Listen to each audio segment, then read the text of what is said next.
കേരളം ഇത്തവണയും ഏറെ പ്രതീക്ഷയിലാണ്. ആവശ്യങ്ങൾ നിരവധിയുണ്ട്. ഊർധ്വൻ വലിക്കുന്ന ഫാക്ടിന് പ്രത്യേക പാക്കേജ്, കൊച്ചി ഷിപ്പ്യാർഡിനും HMTക്കുമെല്ലാം കൂടുതൽ വിഹിതം, പുതിയ IIT, എയിംസ് തുടങ്ങിയവയും ബജറ്റിൽ ഇടം പിടിച്ചേക്കും. കഴിഞ്ഞ കാലങ്ങളിൽ സ്ഥിരം വിഹിതത്തിനപ്പുറം കാര്യമായ ഒന്നും തന്നെ കേരളത്തിന് ലഭിച്ചിരുന്നില്ല.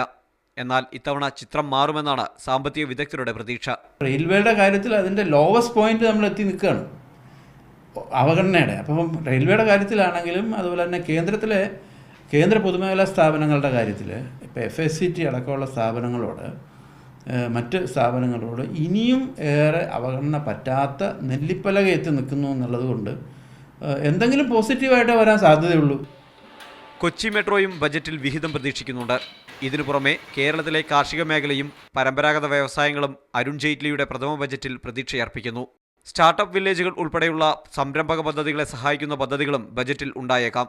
ഇതിനു പുറമെ വ്യവസായികൾക്കും കച്ചവടക്കാർക്കും ഗുണം ചെയ്യുന്ന GSTയുടെ പ്രഖ്യാപനവും പ്രതീക്ഷിക്കുന്നു. സനൂപ് ശശിധരൻ, മീഡിയ 1, തിരുവനന്തപുരം.